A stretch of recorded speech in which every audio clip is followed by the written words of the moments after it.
I got so much more.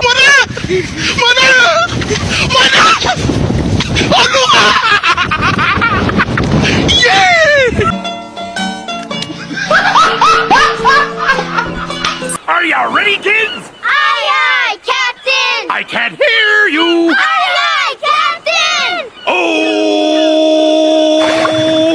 Fucking design on right now.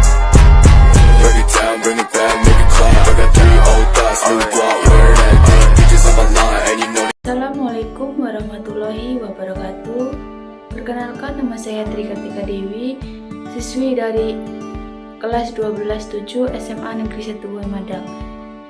Di sini saya akan menyampaikan sebuah materi tentang peristiwa pergolakan yang berkaitan dengan sistem pemerintahan.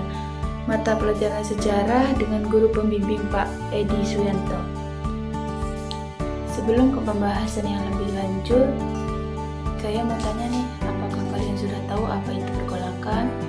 Pergolakan ialah keadaan tidak senang, kekeruhan dalam politik, huru-hara, dan sebagainya. Perjuangan hidup. Jadi kita akan membahas materi dari pergolakan, yakni pemberontakan PRI dan Bermesta dan persoalan negara federal dan BVO. Pemberontakan PRRI dan Bermesta merupakan salah satu gerakan pertentangan antara pemerintah dengan daerah pemerintah pusat Jakarta yang dideklarasikan pada 15 Februari 1958 dengan keluarnya ultimatum dari Dewan Perjuangan yang dipimpin oleh Letnan Kolonel Ahmad Hussein di Padang, Sumatera Barat. Sedangkan Pemesta atau Perjuangan Semesta adalah suatu gerakan militer di Indonesia. Gerakan ini dideklarasikan pemimpin sipil dan militer Indonesia Timur pada 2 Maret 1957. Ada ketidakadilan yang dirasakan beberapa tokoh militer dan sipil di daerah terhadap pemerintah pusat yang dianggap tidak adil dalam alokasi dana pembangunan. Kekecewaan ini terwujud dengan pembentukan dewan-dewan daerah sebagai alat perjuangan, yaitu Dewan Banteng di Sumatera Barat dipimpin oleh Letkol Ahmad Hussein dan Dewan Gajah di Sumatera Utara yang dipimpin oleh Kolonel Ahmad Hussein, Dewan Garuda di Sumatera Selatan yang dipimpin oleh Letkol Barlian, Dewan Mahuni di Sulawesi Utara yang dipimpin oleh Kolonel Venja Samuel. Latar belakang pemberontakan PRRI dan Bermesta umumnya terjadi pada daerah penyelenggaraan pemerintahan pusat yang dilakukan para pemimpin RI karena dirasakan terlalu sentralis dan berorientasi Jawa. Adapun latar belakangnya yaitu 1. Gagalnya perekonomian bangsa karena merupakan salah satu dampak terpusatnya pembangunan di Jawa. 2. Kesenjangan dalam internal antara angkatan darat. Masalah gagalnya perekonomian berimbas pada kesejahteraan prajurit TNI yang dipimpin militer di daerah. 3. Ancaman komunisme. Hal ini didasarkan ketika pemerintah pusat mengambil kebijakan mengampuni PKI dan memberikan kesempatan berkembang biak di Indonesia. Yang keempat, peristiwa Cikini pada tanggal 10 sampai 13 September 1957 ketika diadakan musyawarah nasional oleh PM Juanda dengan mengundang semua, termasuk perwira pembangkang. Yang kelima yaitu investasi asing karena sebagai kekuatan utama dari blok barat yang sedang berebut pengarah dari negara Asia Afrika termasuk Indonesia, apalagi PKI yang semakin mengancam pengaruhnya. AS dan sekutunya merasa khawatir dengan masa depan Indonesia. Puncak dari serangkaian peristiwa ini adalah diumumkannya Piagam Perjuangan pada 10 Februari 1958 di Padang, diketuai oleh Dewan Perjuangan Kolonel Ahmad Hussein yang isinya kurang lebih mengultimatum presiden untuk mengambil kembali mandat dari Kabinet Juanda. Pusat kemudian menindaklanjuti tuntutan daerah dengan mengadakan sidang kabinet pada 11 Februari 1558 yang isinya menolak ultimatum Dewan Perjuangan. Penolakan dari pemerintah pusat direspon dengan mengumumkan Kabinet PRRI pada 15 Februari 1958. Tokoh yang terlibat dalam pemberontakan PRRI Permesta ialah Mr. Dr. Andes Christian Robert, Stephen Semekil, Dr. Andes Lemenia. Yang kedua, persoalan negara federal dan BPO. 1. Perundingan Linggajati sebagaimana kita ketahui memiliki dampak negatif khususnya bagi rakyat Indonesia, dan hal ini menimbulkan pro dan kontra di kalangan masyarakat Indonesia. Contohnya partai seperti Masyuni, PNI, Partai Rakyat Indonesia, dan Rakyat Jelata. Partai ini menyatakan bahwa perjanjian negara Indonesia untuk bukti lemahnya pemerintahan Indonesia.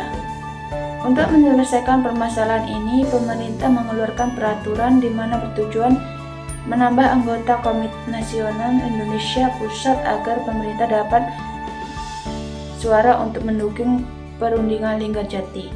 Kedua, perundingan Ron-Ryan.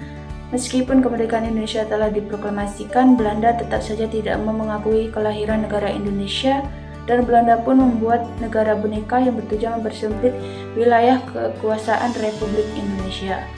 Negara boneka tersebut dipimpin oleh Van Mux, dan Belanda mengadakan konferensi pembentukan Badan Permusyawaratan Federal BPO pada 27 Mei 1984. Pada tanggal 19 Desember 1948, Belanda mengadakan agresi militer dengan menyerang kota Yogyakarta.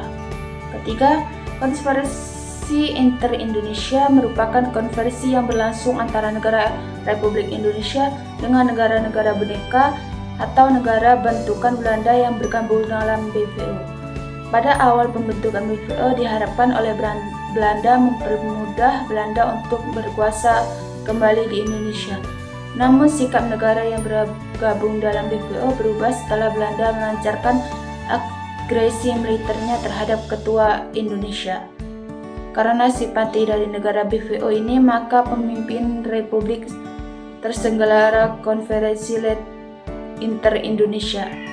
Dalam tubuh BPO juga telah terpecah ke dalam dua kubu kelompok. Pertama, menolak kerjasama dengan Belanda dan lebih memiliki RI untuk diajak kerjasama membentuk negara Indonesia Syarikat. Tokoh negara federal dan BPO tersebut adalah Anak Agung, Gede Agung Negara Indonesia Timur, RT Adil Purade Reja Pasundan, Sultan Hamid II Borneo Barat, dan Tengku Masyar Sumatera Timur. Kesimpulan yang dapat kita bahas di atas ialah potensi disintegrasi pada kini bisa saja benar-benar terjadi bila Indonesia tidak menyadari. Kesimpulan yang dapat kita bahas di atas ialah potensi disintegrasi bangsa pada masa kini harus benar-benar terjadi bila bangsa Indonesia tidak menyadari adanya potensi semacam itu. Karena itulah kita harus selalu waspada dan terus melakukan upaya menguatkan persatuan bangsa Indonesia. Sejarah Indonesia telah menunjukkan bahwa proses disintegrasi sangat merugikan.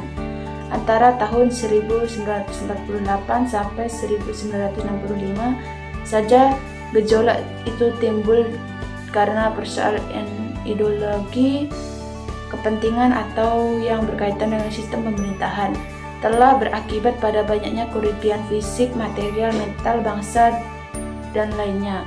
Konflik dan pergolakan yang berlangsung di antara bangsa Indonesia bahkan bukan saja bersifat internal, melainkan juga berpotensi pada campur tangan bangsa asing pada kepentingan nasional bangsa Indonesia.